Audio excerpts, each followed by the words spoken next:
Welcome, my name is Mark. Those of you who viewed this channel in September know that October marks the debut of programming on Dramas, Dreams, and Drollery. Twice a month I shall present at this site my original and unpublished short stories, plays, and poems. For the first offering, I have selected a short story entitled Talkin Trash. Now don't let the title mislead you. The narrative contains no rude, vulgar language. It is simply the tale of a garbage collector.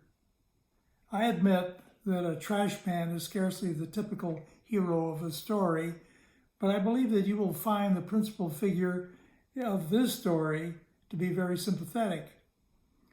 In case you somehow miss a few clues within the narrative, let me tell you at this time that the action takes place around the year 2000 in the small fictitious town of Cloverdale, Missouri. I think that's all we need now. We're ready to begin Talkin Trash. Got a minute? Pete Jankowski asked before shifting the unlit cigar from one side of his mouth to the other. It was an uncommonly warm day for October. He took out a handkerchief and wiped the perspiration from his forehead. Receiving a nod of approval, Pete eased his bulky frame onto a wooden chair. Behind the paper-littered desk sat Dave Cleary, manager of Falcon Waste Disposal. The hum of the fan in the office and the roar of passing trucks in the outside yard compelled the speakers to raise their voices. "What can I do for you, Pete?" "When I was hired last month, you instructed me to concentrate on the new contract with the labor union. I've been doing that. In fact, I feel like I have things in good shape for next month's negotiations. But a personnel director has other duties as well. In the past week, I've been reviewing the work records of our employees. One man stands out for his inefficiency. I think he ought to be fired." "Who's that?" "Timothy Bogans." "Oh, that's incredible." Dave laughed and shook his head. "No way. Why do you think he's so inefficient?" "Well, erratic hours. Sometimes he starts work at 6 a.m., other times at 10. His day may end at 3 p.m. or 8 p.m. Once he even returned the truck just before midnight." "He always puts in his 10-hour day, doesn't he?" "Yeah." "And he doesn't claim more than 10 hours of work, does he?" "No. But when a guy takes a truck out at 8 a.m. and doesn't return it until 10 p.m., what's he doing with the truck during those extra 4 hours? I'll bet he's making money hiring it out to someone, or he's using it for some other self-interested purpose." "Oh, I don't believe that. Of the 22 men I got working here, Tubby is the last one I'd fire. He's totally reliable. And he's so popular with the other guys, I'd have a riot on my hands if I let him go. Anyway, at Falcon, we've always had a flexible hours policy. If a guy wants to start early one day and late the next, what does it matter? All we care about is that he does 10 hours of work on the proper day." "Okay, if that's what you want."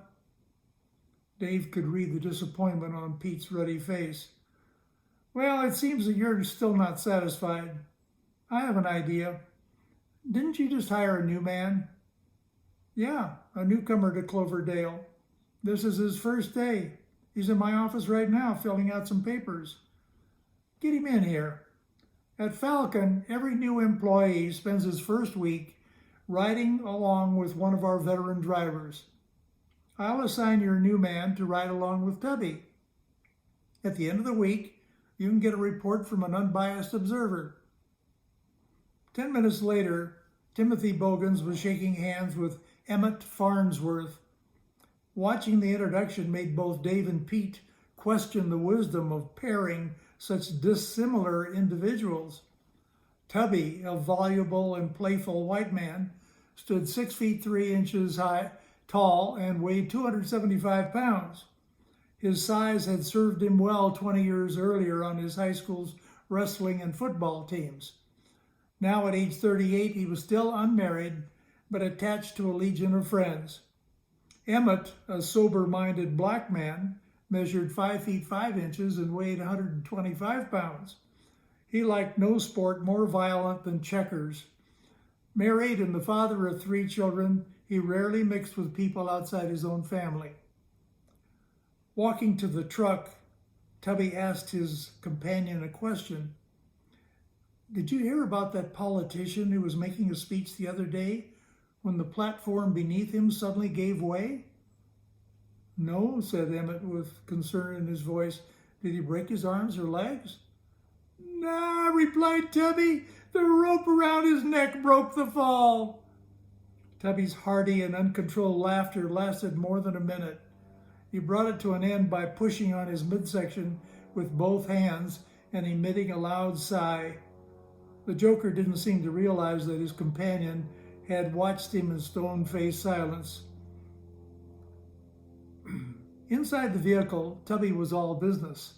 He gave the new man data about number 29, the Bridgeport side loader that he had driven for the past 6 years. It lifted trash containers 14 feet high, and it possessed a carrying capacity of 20,000 pounds. Emmett could tell that Tubby loved the truck.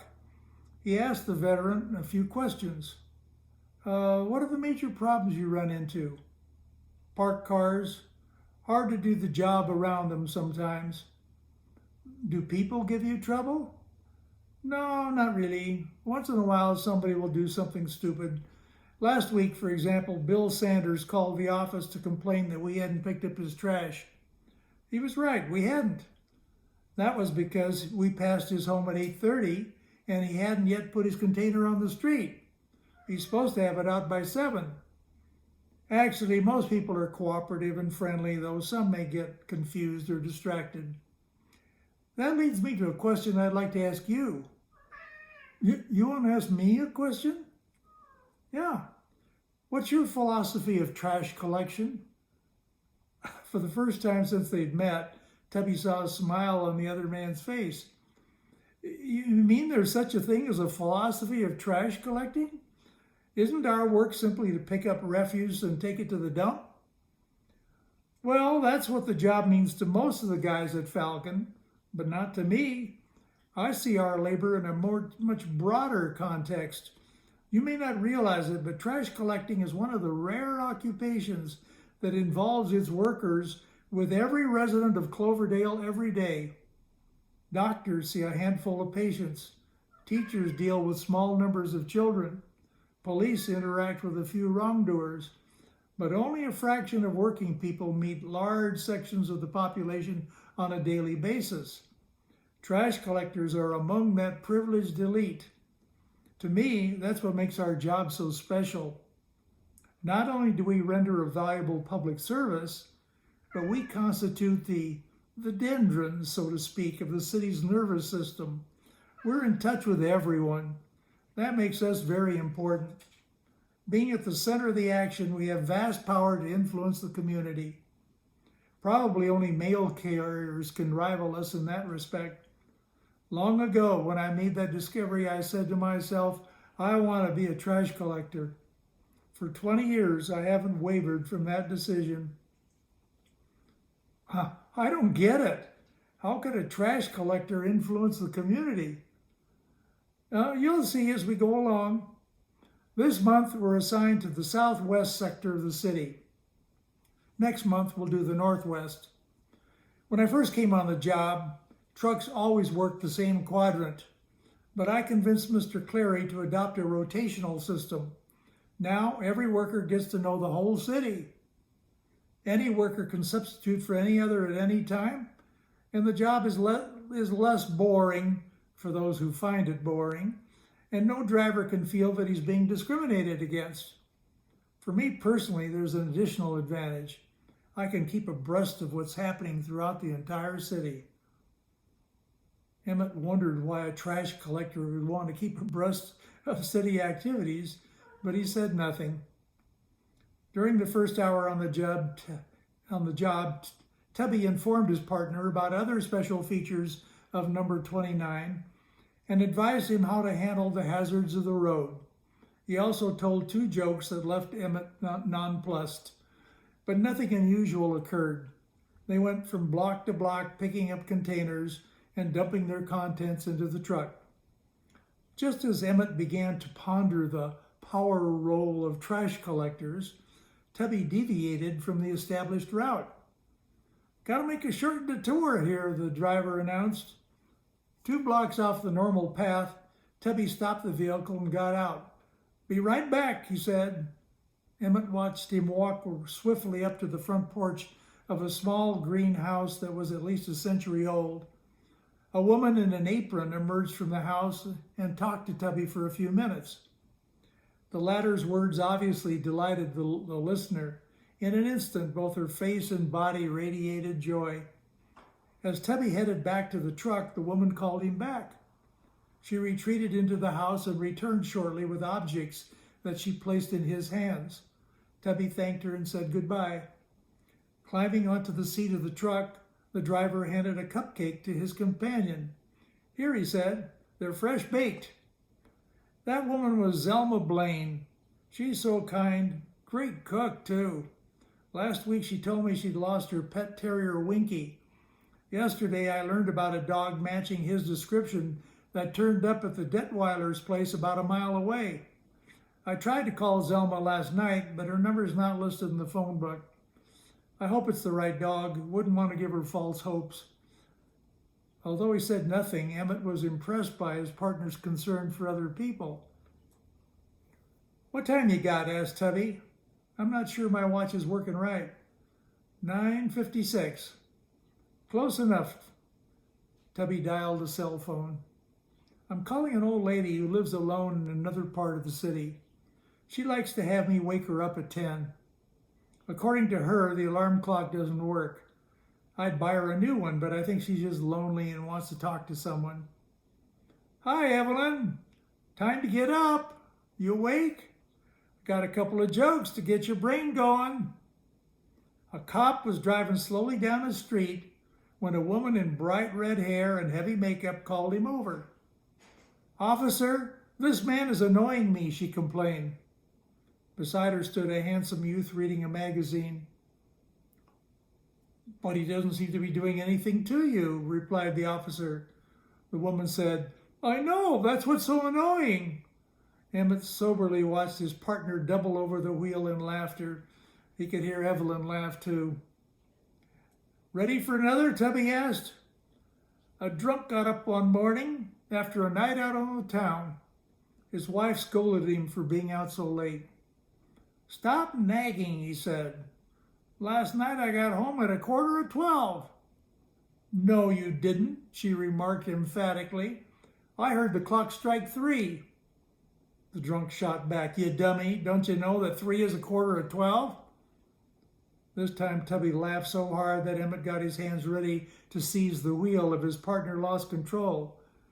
Tension in the rookie driver didn't cease until long after the laughter had ended. Entering Elmo's, the next hour and a half passed uneventfully, but not silently. Tubby told a few more jokes as well as a funny story about his high school wrestling experience. At 11:30, the driver turned number 29 into a parking lot behind Elmo's Burgers. "Did you bring a lunch?" Tubby asked. No, his partner replied. "Thinking about the new job, I completely forgot about fixing one this morning." "I recommend this place," Tubby said. Not so much for the food as for the service. Margie, the head waitress, is a great gal. She works hard to please the customers. Gregorio, the cook, is a good guy too. Personally, I rarely eat here. I prefer to spend my lunch hour doing other things. Go on in and tell them that I sent you. See you in an hour." Entering Elmo's, Emmett thought it strange that a large man like Tubby wouldn't be eager for lunch. Out of respect for the privacy of others, he hadn't asked how his companion spent the lunch hour. But he was very curious. His curiosity intensified when he emerged from the restaurant to see Tubby removing and discarding plastic gloves before opening up a laptop computer. Be with you in just a moment, Tubby said to his companion. His fingers raced rapidly over the keyboard while his eyes stared intently at the screen. In 5 minutes, he finished. Closing up the computer, he put number 29 back on the road. So, what did you think of Elmo's? Oh, it seemed all right. Did you meet Margie? Was she the middle-aged blonde who talked so much? Yeah, it's Margie, great gal. Well, I didn't actually meet her. Some young Hispanic waitress served me. Must be a new gal. How about Gregorio? That's the cook, right? Yeah? No, didn't see him at all. Too bad, he's a character. Told me that when he first started at Elmo's, he knew absolutely nothing about cooking. Just bluffed his way to get hired. Almost got canned in the first week. About a month into the job, a customer told him that his cooking was getting better. Gregorio got excited until the man said, "Yeah, much better. Now the lumps in your mashed potatoes are all the same size." In mid-afternoon, Tubby drove his side loader into the parking lot behind the donut hole, a coffee and donut shop. "I always take a break here in the afternoon," he said. Handing his partner a $10 bill, he added, "Would you mind giving me a couple of donuts and some coffee?" "Black, no sugar. I've got some work to do." Emmett took the money. Walking towards the cafe, he saw Tubby put on plastic gloves. What's that all about, he wondered. The answer came a few minutes later. With donuts and coffee in his hands, the rookie watched his partner remove trash from a dumpster. Noting the puzzled look on Emmett's face, Tubby exclaimed, "There's great stuff here." Then he began to separate correspondence from the rest of the rubbish. Before long, he had a large pile of letters, bills, and notices. Emmett watched in wonder as his partner scanned their contents. Pulling out his laptop, Tubby made a few entries, and then, setting the computer aside, he took out a cell phone and dialed. "Phil? What's the latest you got on Arturo Madrigal?" "Yeah, the old Filipino guy on Havelock Way." That's what I thought. Well, Phil, we've got an emergency situation. He's thrown away his war medals and the photos of him and his wife. Looks like he's given up on life. Got any ideas? No? Well, I do, but I don't have time to explain. I'll call you this evening. Bye. Who's that? Emmett asked. That's Phil Kwan. He's a mail carrier here in town. We help each other now and then. Doing what? Turning people's lives around. Get in. Emmett followed instructions. As they roared away, he noted that number 29 was abandoning the prescribed route. "Where are we going?" asked the rookie. "Expect to get home later than you planned," came the reply. "This is an emergency. We'll try to save a man's life." While driving, Tubby dialed his cell phone. "Randy, you're still the president of the local VFW, aren't you? Well, I've got an emergency that I need to discuss with you. Can I come over right now? It'll take about 10 minutes of your time." "Thanks. See you soon." Less than 2 miles away, the truck stopped in front of a small house shaded by elm trees. Descending from the vehicle, Tubby motioned for his companion to follow. A white-haired man with a limp answered the door. The big man made the introductions. "Emmett Farnsworth, meet Randy Hayes.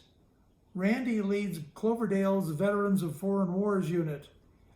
After the handshakes, Tubby explained the purpose of his visit. "You remember Arturo Madrigal, don't you?" "Sure. Haven't seen much of him in the last couple of years. Kind of dropped out of the VFW when his wife died. That was in '92, I think." "I have reason to believe that Arturo is suffering from depression. He's lost all interest in life. I'd like to give it back to him." "What do you have in mind?" "How about a special celebration that focuses strictly on him?" "Well, that's a good idea, but what could we do?" Let's get the mayor to declare a Filipino Veterans Day.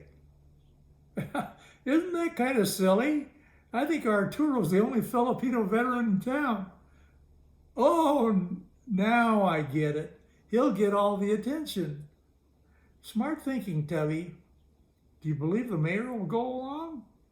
Of course. What does he have to lose?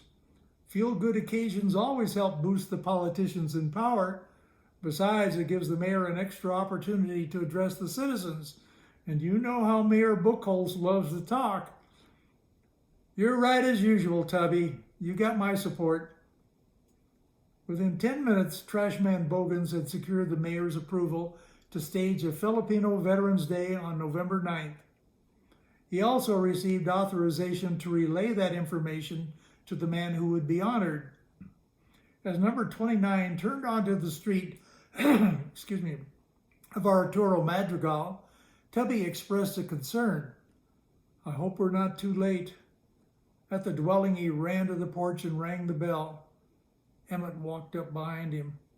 The front door opened to reveal a stooped old man with a heavily wrinkled face. Remember me, Arturo? Tubby asked. The veteran scrutinized his caller for several seconds without any sign of recognition. Tubby added, I'm the trash man, remember? A slight smile appeared on the wizened face. Come in, said his gravelly voice. The visitors entered a littered living room. An overturned wastebasket lay in one corner. A vacuum sweeper rusting against a wall seemed to represent a sentinel in one of its owner's former battlefields. Dust covered the furniture and knickknacks. Most prominent of all objects was a handgun on the dining table. Whoa, said Tubby, why the firepower? Planning to start World War III? 10 seconds of silence elapsed before Arturo responded in a listless voice. No, I was just cleaning it. For the first time, Emmett saw on Tubby's face a look of discomposure. It quickly gave way to a smile. Putting a hand on the old man's shoulder, Tubby spoke enthusiastically. Well, Arturo, I'm here with some great news. Mayor Buchholz has sent me to notify you that on November 9, Cloverdale is going to celebrate Filipino Veteran Day. All Filipino veterans of this city are going to be honored. They want you and all the other Filipino veterans to go to City Hall in uniform wearing all your medals. But I'm the only Filipino veteran in town. What a lucky guy. Hey, but I won't tell anyone you're the only one. Bet Miss Cloverdale and all the cheerleaders from the high school will be there, and they'll all make a big fuss over you. Wish I were a Filipino veteran. About those medals. Glad you brought that up. A second reason we're here today is to return to you all your valuable medals. They were found in a dump. Must have been some teenage vandal who didn't understand the heroism and sacrifice that they represent. Fortunately now, you'll be able to wear them proudly at the celebration. Well, Arturo, I guess you're just about the luckiest man in all Cloverdale. November 9 is not that far off. You better start cleaning your uniform and polishing your medals. By the way, if I were you, I'd put away that gun. Don't bring it to the celebration. Might scare away some of those lovely cheerleaders. Back in number 29, Emmett had a question for his partner. How'd you know the old man was thinking of suicide? Just a hunch, replied Tubby. Truthfully, we don't know what he planned, and it doesn't matter so long as he lives a happy life from now on. This incident cost us an extra hour of time, but it was time well spent, wouldn't you say? Emmett nodded as they drove away. During the next hour, the work proceeded without discussion. At first, the new man rather enjoyed the respite from funny stories, but as time passed, he began to yearn for conversation. A lifelong listener, he didn't know what to say to this unorthodox white man. Finally, curiosity squeezed a few words out of him. Generally, you talk a lot. Guess you must be thinking hard about something. You're right. There are other problems on my mind besides Arturo Madrigal. Like what? Like Sedula Blanchard. She's a young, unmarried black woman with 3 children. Right now, she's 8 months pregnant with a 4th child, and her pregnancy has been very hard. Sedula has no family in Missouri and no real friends. I'm trying to find a way to help her. I thought I had the problem solved, but the group I counted on backed out. And then there's the DiCenzo family. They have 4 kids. Leonardo, the father, is out of work. In their trash, I found an eviction notice for the apartment. Time's running out. I've got only 10 days to do something. On top of these cases, there's Simon Yates. He's HIV positive and without money for medication. I've been working for him, but time's running out there too. Man, what are you doing? You can't carry the problems of the whole world on your shoulders. Well, I know that. No one is big enough, but I can do a lot if I try. Emmett got home 2 hours later than expected. His wife, Billie Jean, said nothing. She attributed the tardiness to first day's orientation. Within a week, she learned to expect the late hours as normal. On Emmett's second day of work, Tebby reported for duty an hour and a half late. The big man said, "Sorry, but I got a frantic call this morning from Erin O'Grady. Her cat climbed up on the roof and refused to come down. Took me nearly an hour to rescue it. At first, we couldn't find a ladder, and then the creature kept running away even though I was trying to help it." Well, enough of that. Everyone's got problems. Like poor Joe Wadsworth, for example. Who's Joe Wadsworth? A local guy who took a vacation to Latin America. When he returned from the trip, I asked him if he'd learned any Spanish down there. You know what he said? Emmett could see that Tubby was about to explode with laughter. He said, "No Spanish, but I picked up a little Peruvian in Lima." The black man watched the partner nearly fall to the ground from the force of his laughter. Minutes passed before the jester regained his composure, and then his face took on a somber expression as he said, "I have a sad story to tell you, too. There's a man in Cloverdale named Luke Spaulding. All life long, he's wanted to become a magician. To prepare for a career in that field, he's been getting his relatives to help him do tricks. Everything was going fine until last week. That's when he tried to master the stunt of sawing people in half." Tubby paused as though reluctant to continue the story. "What happened?" asked Emmett. "Did the relatives refuse to cooperate?" "No," Tubby replied. "That wasn't the problem. He got 2 of them to participate. Now he has 2 half-sisters." This time, Tubby had to lean on number 29 to keep from falling down. 10 minutes later, the side loader left the Falcon yard, headed in a direction that Emmett had not expected. It was only the second day on the job, but the rookie was learning to expect the unexpected. "Where are we going?" he asked. Tubby replied, "Before starting the route, I've got to stop by the DiCenzo apartment. You remember, they're the ones with the eviction notice." At the location, Emmett remained in the vehicle while his partner entered the building. When Tubby returned 20 minutes later, the new man asked, "Did you solve the eviction problem?" "Not really. Just deferred it to give myself more time to work on a solution." "Well, how'd you do that?" "Paid 1 month's rent." "Out of your own pocket?" "Yeah, what else could I do?"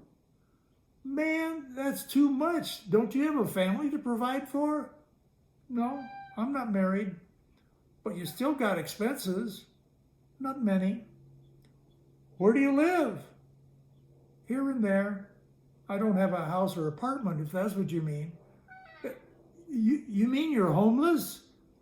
"Well, technically that's right. But without having to make rental or mortgage payments, I have more money to help people." "Where do you sleep?" Wherever I happen to be. I have lots of friends. Several have told me I can sleep at their place anytime I want, but I don't like to intrude on their privacy. I go to their homes only when it's raining or it's terribly cold, and even then I try to go to different places so that I don't inconvenience anyone too much. You need to get married and settle down. Can't. I'm too busy. Besides, what woman would put up with my hours and my unpredictable finances? I can't say no to people in need. I've never heard of such a thing. A guy's got to take care of himself. I'm doing okay. At 11:30, number 29 came to a rest in the parking lot of Elmo's. Emmett opened his sack and took out a sandwich. But watching Tubby put on his plastic gloves and begin to sort trash brought him to a halt. Somehow he didn't feel hungry. How about a sandwich? He called out to his partner. No thanks, Tubby replied.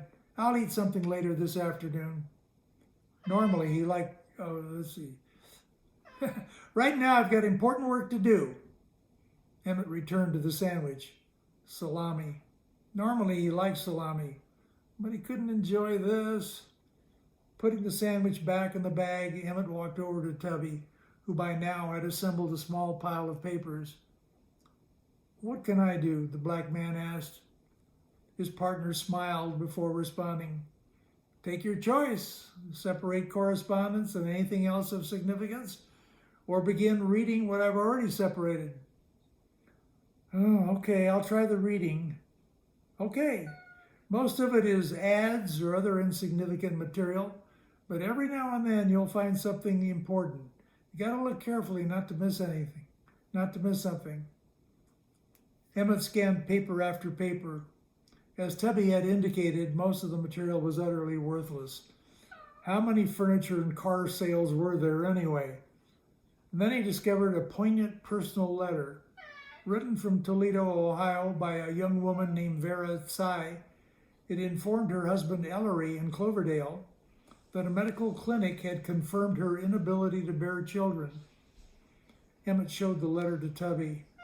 Taking out his laptop computer, the latter made a new file on the Tsai family. Very sad, said Emmett, but I guess there's nothing we can do. It's sad, all right, agreed Tubby, but we can do something. In nearby Overton, there's an adoption agency that's having difficulty finding good parents. I'm going to notify the agencies about the size, and I'm going to mail an agency brochure to the thwarted parents as soon as I can get a hold of one. Maybe something will come out of this effort, who knows? These are the sorts of things I do after hours. Did you find anything else of interest? Not really, just a warning from the electric company to Lorena Esquivel threatening to cut off service for non-payment. Yeah, I know about that woman. Her husband ran off with another woman. Luckily, she has no children, but she still has to survive. Apparently, she's struggling. I'll pay her bill for a couple of months. Maybe she can catch it by then. If not, I'll have to think of something else. That night, Emmett told Billie Jean about his extraordinary partner. You won't believe it, but Mr. Jankowski, Falcon's personnel director, told me to observe Tubby closely. At the end of the week, he wants an evaluation. You'd think they were intending to fire him. That would be absurd. Nobody works more conscientiously. Already, I'm picturing Saint Tubby in heaven cracking up all the angels with his outrageous jokes. The next morning, Tubby reported to work with a long face. Emmett anticipated another joke. This time he was mistaken. A serious matter weighed on the mind of his companion. Emmett, I need some advice, said Tubby. By now, you know that I have a strong desire to help people, and I certainly don't want to harm them. But I'm faced with a dilemma. In recent weeks, I found in the trash conclusive proof of criminal wrongdoing by a local businessman named Asak Agarwal. He's stealing tiny amounts of money from hundreds of people. No single victim gets hurt badly, but he gets very rich. Should I turn him into the authorities or not? Emmett was surprised at his partner's inability to decide. Tubby always seemed to be on top of every problem, but he didn't take long to respond. Knowing you're concerned for others, I can see why you might hesitate to act. To me, it's clear. Throw this bad guy in prison. But there might be another alternative. You could tell the man that you have proof of his crimes and warn him to change his behavior or suffer the consequences. I considered that option and rejected it after doing some research on the man. He's an incorrigible person. He'll apologize but continue the same scheme on the sly. Well, in that case, you should notify the police. Think of your action as a boost to hundreds of people instead of a drag on one. You're probably right. The morning's work proceeded in routine fashion, except for a brief detour to an animal shelter. Tubby told Emmett, I had to pay for a dog license and a rabies shot. Anna Maria Trejo's father was threatening to get rid of her dog Trixie because he couldn't afford to pay the fees. Leaving the donut hole in mid-afternoon, the side loader lumbered along on Crofton Avenue, one of Cloverdale's main streets. Suddenly, his occupants heard shots nearby. In the alleyway behind the First National Bank, two retreating masked gunmen were exchanging gunfire with a security guard who stood in the doorway of the building. A third bandit sat behind the wheel of a getaway car in the alley. Without hesitation, Tubby positioned number 29 to block the escape route. Then, grabbing the ignition key of his own vehicle, he leaped out of it while yelling to Emmett, "Let's get out of here!" The trashmen ran until they were out of danger. Within minutes, arriving law enforcement personnel trapped the robbers and forced them to surrender. Reporters and cameramen joined an expanding group of citizens at the scene. When onlookers named Tubby and Emmett as heroes, journalists began to interview the pair. Emmett gave full credit to his companion's quick thought and action. Overhearing these words, the bank president stepped before the cameras and addressed Tubby. "The First National Bank deeply appreciates your bravery. Is there anything we can do for you?" Instantly, Tubby responded, "Help Sedula Blanchard and Simon Yates." Caught off guard before the television cameras, the president felt compelled to accept. Reporters then pressed Tubby for information about the needy pair. As a result of this publicity, the Cloverdale Chronicle ran a series of stories about the bank's efforts to fulfill its commitment. For their heroics, Falcon Waste Disposal gave its 2 employees a day off work. Emmett took his wife and children on a picnic. Tubby used the unanticipated holiday to catch up on human projects that he had neglected. The big man started the next workday with 3 jokes. Emmett didn't flinch. He even made an effort to laugh. Throughout the morning, he listened intently to his partner, whom he now regarded as a sage. Just before noon, number 29 received a call from the company dispatcher asking the pair to return at once to the office. Driving into the yard, the trashmen found a large group of people awaiting them, including journalists and policemen. They mistakenly assumed that the gathering concerned Tubby's action at the bank. But as soon as the pair descended from the truck, policemen clamped handcuffs on Tubby. Stunned Falcon employees howled in protest as he was led to a patrol car. Through the din, Emmett failed to hear the exchange of words. But later, after the prisoner had been removed, he learned that the county district attorney was charging Tubby with invasion of privacy and violation of an ordinance forbidding the pilfering of rubbish. On the following morning, from an article in the Chronicle, he discovered that the evidence against Timothy Bogans had been supplied by a businessman named Asak Agarwal, who had recently been indicted by the grand jury for larceny. Word of the arrest spread quickly about the city. Angry citizens stormed into the streets to protest. On Saturday, 7,000 placard-carrying people marched through downtown Cloverdale. That day's issue of the Chronicle expressed strong support for the trash man hero. The Falcon Company hired a lawyer for the defense of its employee. The prominence of the case caused the wheels of justice to turn more quickly than usual. Arraignment was scheduled for October 29th. Sylvester Landis, the judge assigned to hear the case, and a man known for his toughness against lawbreakers, found himself under siege by citizens demanding clemency or dismissal of the charges. Well before the hearing, the official could see that his career on the bench had reached an end unless he treated Timothy Bogans with leniency. On the evening of October 28th, a rally took place outside the First National Bank.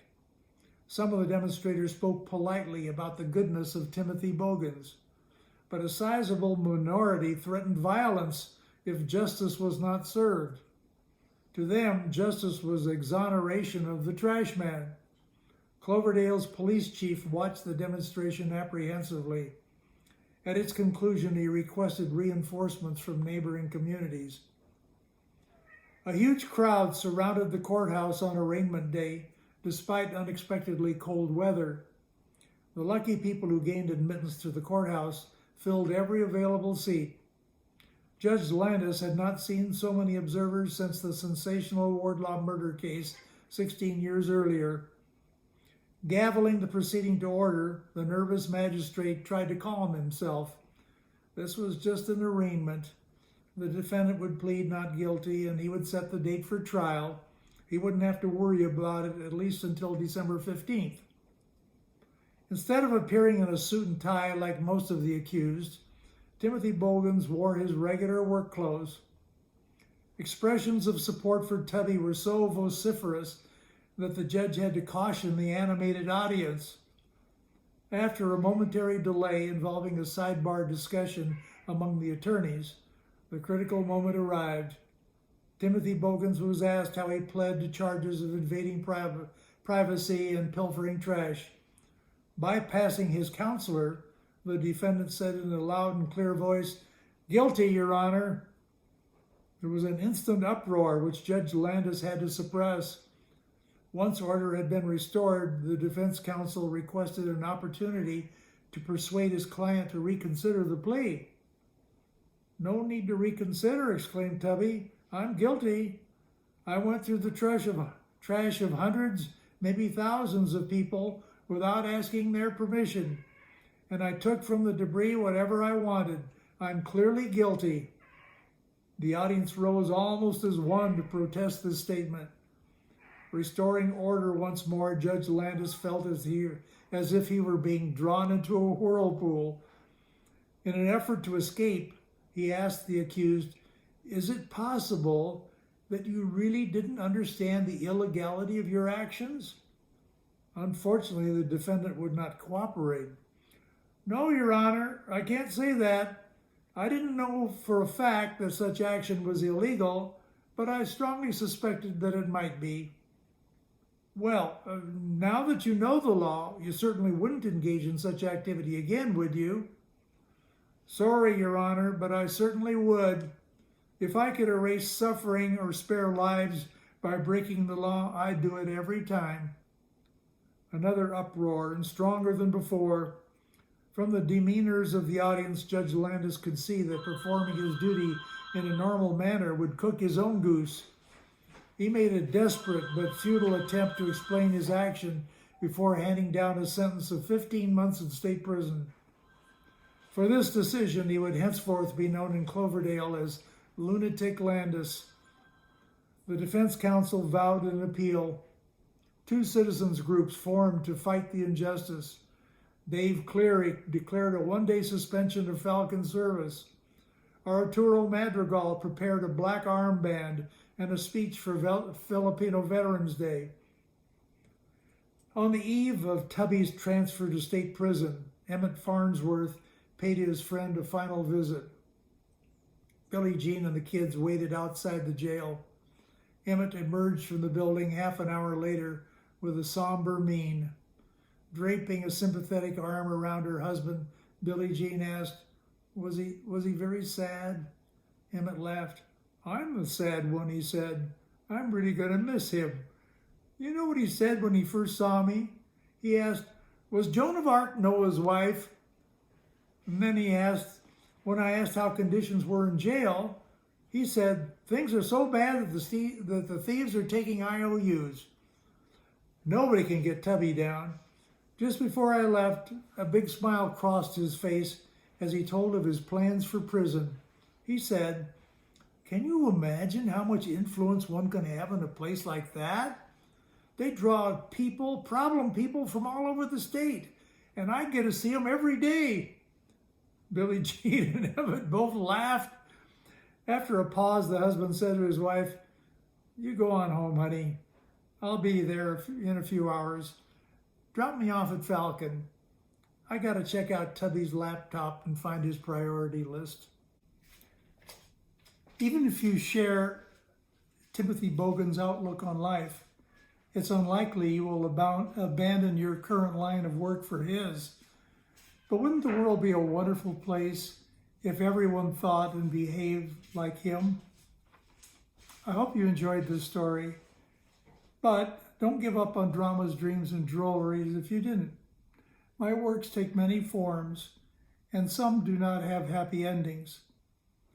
On this channel, you will find science fiction, farces, murder mysteries, comedies, dramas, and tales of the bizarre, as well as poetry. The action of Talking Trash and of my next presentation both take place in October. I thought it appropriate to have a Halloween story for the end of the month. And so on October 15th and thereafter, I offer to you why grandpas don't wear earrings. Viewers will have fun following poor grandpa trying to escape situations in which he finds no humor. Thank you for watching Dramas, Dreams, and Drollery.